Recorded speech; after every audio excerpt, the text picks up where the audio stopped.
Hello, guys. Welcome back to Dr. Shark's podcast. From today onwards, we are starting a new series that is Corporate Lessons from B.R. Chopra's old Mahabharat serial, which released in the year 1988. Today, I am recording this series. The entire series will be recorded with my friend Satyam from Twitter, who is a first year student from Delhi University. So, Satyam wanted to learn about how the corporate system works because eventually, अगर सत्यम decide करता है कि उसको job करना है या अपना startup start करना है तो ही is going to be at a position where he is going to hire people, where he is going to fire people. He has to interact with all of his colleagues. So learning corporate lessons or how to behave in corporate life is very, very important.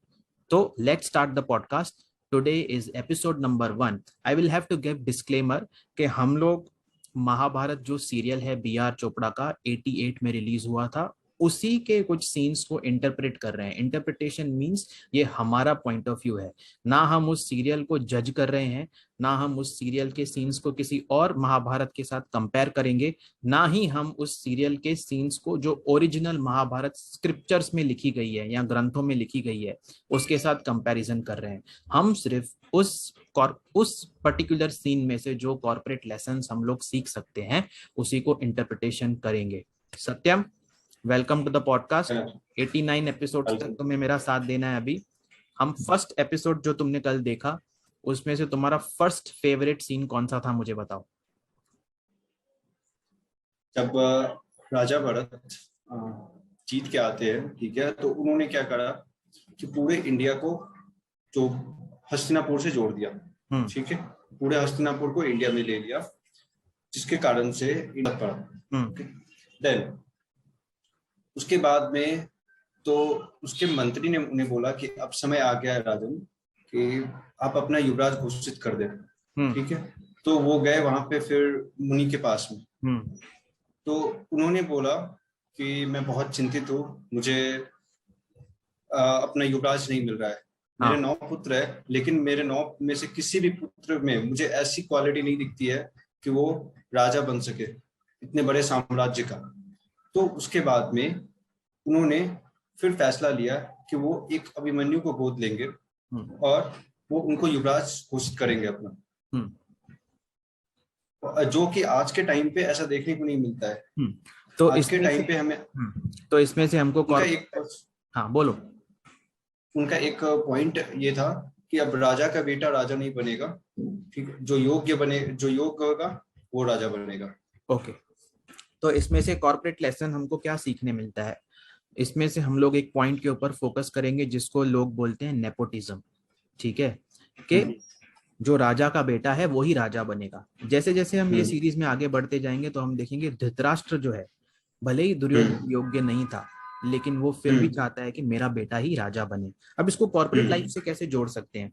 जब भी आप एक छोटी company में काम करते हो, जो खास करके फैमिली एस्टेब्लिश्ड कंपनीज होती हैं, अच्छा ये कंपनीज 100 करोड़ 200 करोड़ की भी हो सकती हैं.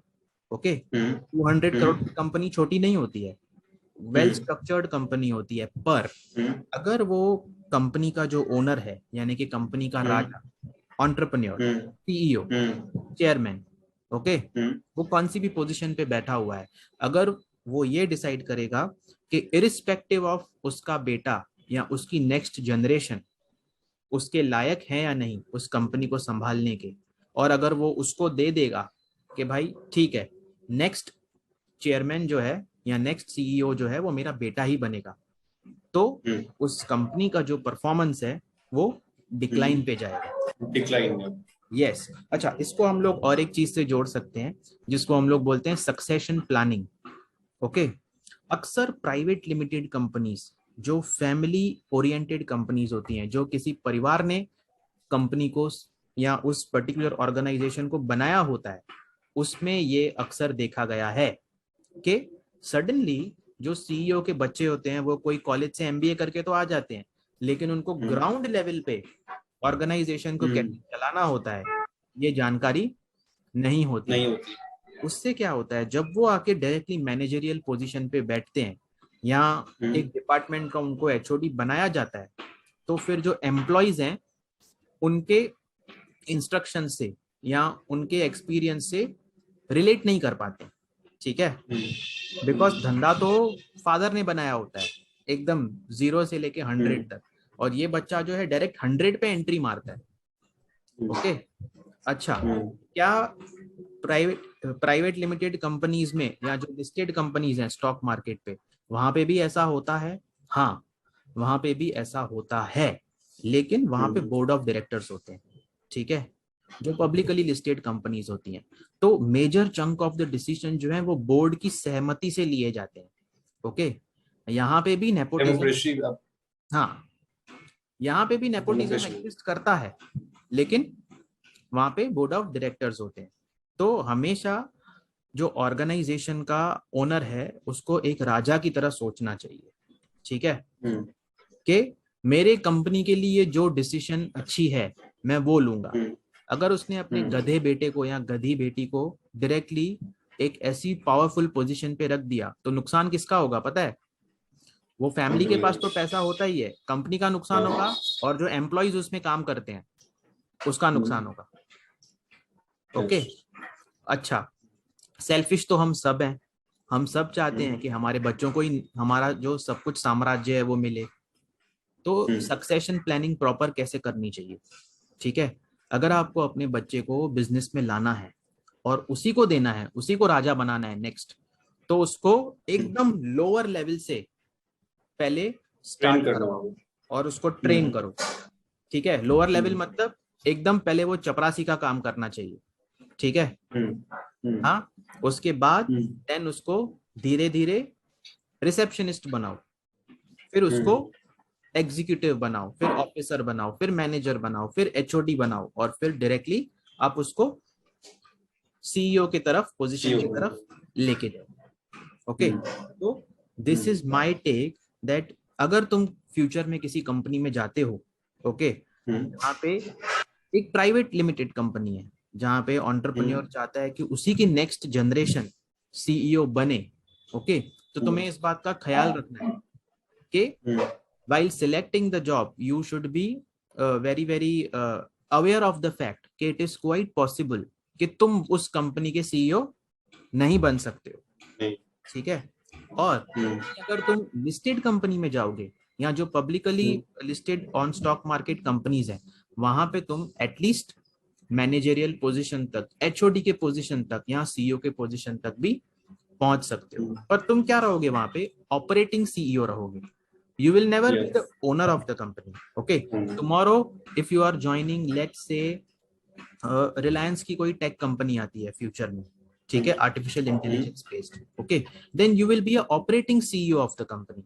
Okay, you will get some amount of shares, but you will never replace the family members who have established the company. Okay. Unless and until, just like, हाँ, unless and until you start your own company, तो उसमें तुम CEO रहते हो, समझा? Okay, अब मैं तुम्हें हमारे just like सुंदर पिचाई, हाँ, Sundar Pichai is the operating CEO of the company, he does not own the company. Okay, वैसे हाँ, he own certain amount of shares of the company, ठीक है। अब मैं तुम्हें हमारे सेक्टर का एग्जांपल देता हूँ। सपोज करो बॉम्बे में एक बहुत बड़ा डेंटिस्ट है, ठीक है, जिसके पास सेलिब्रिटीज जाते हैं, बड़े बड़े एक्टर्स जाते हैं, बड़े बड़े क्रिकेटर्स जाते हैं, और उस डेंटिस्ट का बेटा और बेटी हमारे कॉलेज में पढ़ते हैं। Okay, they belong to a super rich father, उनका फादर जो है सुपर रिच है, ठीक है, तो उनकी हरकतें भी वैसी होती हैं, लफंगर पना करते हैं पूरा टाइम। तो हम लोगों को पता होता है कि यार ये गधा है, ठीक है, लेकिन ये लाइफ की एक रियलिटी है कि उस डॉक्टर की जो प्रैक्टिस है वो विरासत में उन्हीं को मिलने वाली है, समझा? वो डॉक्टर ऐसे डिसाइड नहीं करने वाला है कि भाई कोई नरेश ठाकुर नाम का लड़का मेरे बच्चों से ज्यादा टैलेंटेड है तो मैं अपना क्लिनिक उसको बेच देता हूँ, ऐसा नहीं होने वाला है। ओके, तो पर्टिकुलरली इन स्मॉल बिजनेसेस जहाँ पे फैमिली ओरिएंटेड बिजनेसेस अगर ऐसी है तो उसमें जो बिजनेस है वो उनके बच्चों को ही मिलेगा। ओके, जैसे मेरा एग्जांपल मैंने तुम्हें बताया है कि एक एंटरप्रेन्योर के साथ मैंने एक रेडियोलॉजिकल सेंटर खोलने की कोशिश की थी। ओके, अब वो एंटरप्रेन्योर जो है उसने सडनली क्या किया, अपनी जो बेटी थी, ठीक है, जिसको रेडियोलॉजी का आर भी नहीं मालूम था, उसको इस पूरे प्रोजेक्ट का पैन इंडिया हेड बना दिया। ओके, जब वो मेरे सेंटर पे आई, उसको जो मशीन थी ना उसको सीबीसीटी मशीन बोलते हैं, ठीक है। फिर उसको सीबीसीटी का फुल फॉर्म भी नहीं पता था, समझा। लेकिन बिकॉज वो बड़े बाप की बेटी है और उसके बाप ने इस बिजनेस में इन्वेस्ट किया हुआ है पैसा, ओके, उसने क्या किया, ये प्रोजेक्ट हेड बना दिया उसको, ठीक है। तो मेरा वहीं से वो एंटरप्रेन्योर के साथ और वो कंपनी के साथ कॉन्फ्लिक्ट चालू हो गया, ठीक है, कि मैं ग्राउंड लेवल पे रेडियोलॉजी का सेंटर चलाना जानता हूं, मैं इस चीज का एक्सपर्ट हूं, आप बिजनेस एस्पेक्ट संभालो ना, आप मेरे काम में इंटरफियर मत करो रिपोर्टिंग में कि मशीन को कहाँ सेट करना है, प्रिंटर को कैसे कनेक्ट करना है, प्रिंट आउट्स कैसे निकलेंगे, समझा। वैसे तो नेपोटिज्म को अक्सर हम लोग बॉलीवुड वालों को भी ब्लेम करते हैं, ठीक है, कि यहाँ पे कंगना बोल देती है या दूसरे जो एक्टर्स बाहर से आते हैं वो बोलते हैं ये नेपोटिज्म को प्रमोट करते हैं बॉलीवुड वाले, वो क्यों नहीं करेंगे, है ना, दूसरे लोग भी तो करते हैं ना, हर एक सेक्टर में नेपोटिज्म प्रेजेंट है, ओके। अगर सपोज करो हम सबको लगता है कि अर्जुन कपूर एक गुड लुकिंग एक्टर नहीं है, उसको एक्टिंग नहीं आती है, लेकिन आप ये भी तो देखो कि उसका बाप कितना बड़ा प्रोड्यूसर है, उसका चाचा कितना बड़ा एक्टर रह चुका है, अनिल कपूर, ओके। अब अर्जुन कपूर ने अगर डिसीजन ली है, ठीक है, कि मैं एक्टर बनूंगा, तो उसका बाप क्या करेगा, किसी तीसरे को एक्टर का रोल लेके देगा, नहीं लेके देगा ना, अपने बेटे को ही लेके देगा, ठीक है। तो सिमिलरली कहीं ना कहीं नेपोटिज्म के केस में इमोशनली भी कनेक्टेड रहते हो आप। हाँ, ठीक है, हर माँ बाप चाहते हैं ना कि हम उनको अपने बच्चों को सेटल करके जाएं यहाँ पे, और अगर उनका बच्चा ये डिसाइड करता है कि हमको सेम अपने माँ बाप जैसा ही काम करना है, तो उनको एक हेड स्टार्ट मिल जाता है, ओके। हाँ, वैसे अभी तुमने एप्पल का एग्जाम्पल ले लो, तो स्टीव जॉब्स के जो बच्चे हैं वो एप्पल के ओनर्स में से नहीं, उनको कुछ शेयर्स होंगे ओनरशिप के, लेकिन वो ऑपरेशंस नहीं चलाते हैं, समझा, वो टिम कुक चलाता है, बट दैट डजंट मीन कि Tim Cook is the owner of the company, okay. Tim Cook के बाद कोई और सीईओ बनेगा। नेपोटिज्म अक्सर कहाँ देखी जाती है, जहाँ पे फैमिली ओरिएंटेड बिजनेसेस होते हैं या फैमिली एस्टेब्लिश्ड बिजनेसेस होते हैं। सिमिलरली राजा भरत ने जो डिसीजन लिया कि उनके जो बच्चे हैं, ओके, वो राजा नहीं बन सकते, अब ये इसके पीछे एक थॉट प्रोसेस है, वो अपने सिर्फ फैमिली के बारे में नहीं सोच रहे थे, वो राजा के माइंडसेट से सोच रहे थे, पूरे प्रजा के बारे में, पूरे प्रजा के बारे में, कि मेरे ये 9 जो बच्चे हैं ये लायक नहीं है इतने बड़े साम्राज्य का एम्परर बनने, ठीक है। तो उन्होंने इसका एग्जाम्पल आगे चल के देखने को मिला भी हमें, दुर्योधन को राजा बना दिया महाराज धृतराष्ट्र ने, हाँ, ठीक है, लेकिन बाद में वो राज्य को संभाल नहीं पाया। हाँ, अगर यही काम राजा भरत ने कर दिया होता पहले, तो फिर इन लोगों के हाथ से गद्दी ही चली जाती। हाँ, ओके।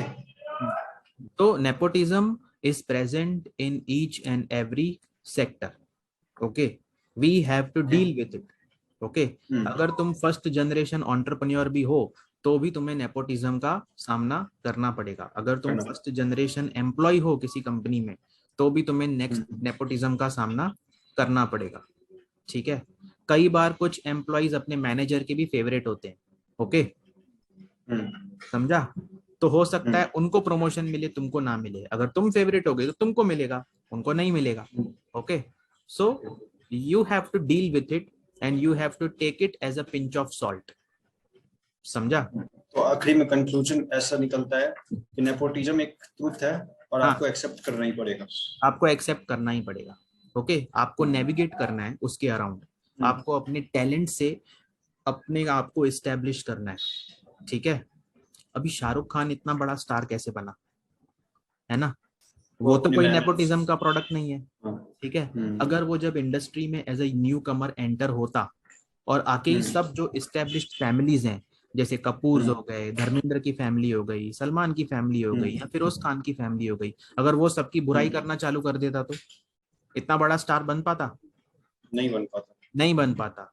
वो Shahrukh Khan is not only actor, he is a very smart individual, समझा, he is a very intelligent individual, he is a very charming individual, okay. लोग उसको ना एक्टिंग से उसने इतने सारे पैसे कमाए हैं, उनको ऐसे लगता है उसने एक्टिंग से नहीं कमाए हैं इतने सारे पैसे। उसने इतने सारे पैसे कमाए हैं अपना नेटवर्क स्टैब्लिश करके, अपनी पर्सनल ब्रांड स्टैब्लिश करके, और बहुत सारे बिजनेसेस में इन्वेस्ट करके। समझा? वो अपनी पर्सनालिटीज को शिफ्ट करते हैं। हाँ अगर वो एक्टिंग कर रहे हैं तो यू विल ऐसा नहीं लगेगा कि वो एक्टर नहीं है। हाँ अगर वो बिजनेस मीटिंग्स में है तो ऐसा नहीं लगेगा कि फिर वो बिजनेसमैन नहीं है। हाँ। अगर अगर अगर वो किसी कॉमेडी शो में है, ठीक, तो वो सिर्फ कॉमेडी करते हैं, कॉमेडी करता है। Just get into it. हाँ, और अगर वो आईपीएल की टीम के साथ है तो एकदम वो ऐसे बिहेव करेगा कि मैं क्रिकेट का सबसे बड़ा फैन हूँ। ठीक है, वैसे।